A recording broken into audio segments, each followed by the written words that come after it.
चिंता करने वाला देश है। अब तो साइंस भी कहती है कि लॉजिक और मैथमेटिक्स ब्रेन की जिस सेल से एक्टिवेट होते हैं उसके लिए बेस्ट एटमॉस्फेयर इंडिया में है। इसलिए वो क्या कह रहे हैं आपसे, स्कूलों में से मैथमेटिक्स हटा दीजिए। मैं एक सूचना आपको और दे दूं चलते चलते, अभी मैंने पहली क्लास से लेके 8वीं क्लास तक की हिंदी की किताब लिखी। तो कुछ ज्ञानियों ने मुझे कहा कि आपने 8 किताबें लिखी, इतनी मेहनत करी क्यों की? इससे तो आप कोई और किताब लिखते, रॉयल्टी में 5 करोड़ 10 करोड़ रुपए मिलते, इसमें तो कुछ मिलेगा नहीं, स्कूलों में भेजेंगे इनको।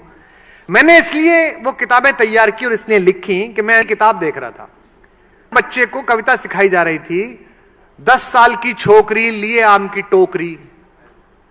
Have you heard that? देती नहीं आम है, बताती नहीं दाम है। एक छोटे बच्चे को आप सिखा रहे हैं कि लड़की को छोकरी कहा जाता है।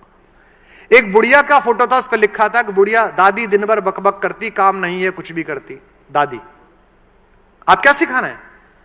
फिर उसके बच्चे भी इस दिन आपके लिए कहेंगे कि दादी दिन भर बकबक करती, फिर आप कहेंगे बच्चों को कुछ सिखाया नहीं है, क्योंकि आत्मा का इंटेक ही दूषित कर दिया।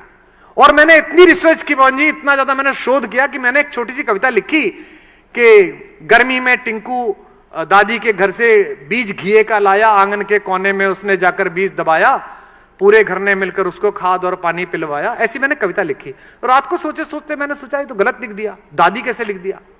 अगर टिंकू दादी के घर गर्मियों की छुट्टी में जा रहा है, इसका मतलब दादी कहीं और रहती है और टिंकू मम्मी पापा के साथ कहीं और रहता है, ये तो गलत संदेश है।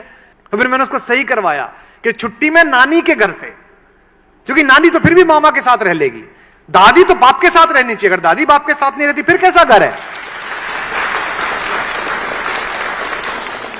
मुझे पता नहीं कितने स्कूल इसे स्वीकार करेंगे, कितनी जगह जाएगी, लेकिन मैंने उस प्रकाशक को कहा है कि मैं समाजशास्त्र की भी लिखूंगा, संस्कृत की भी लिखूंगा, इंग्लिश की भी लिखूंगा, 8वीं तक की तो लिख ही सकता हूं।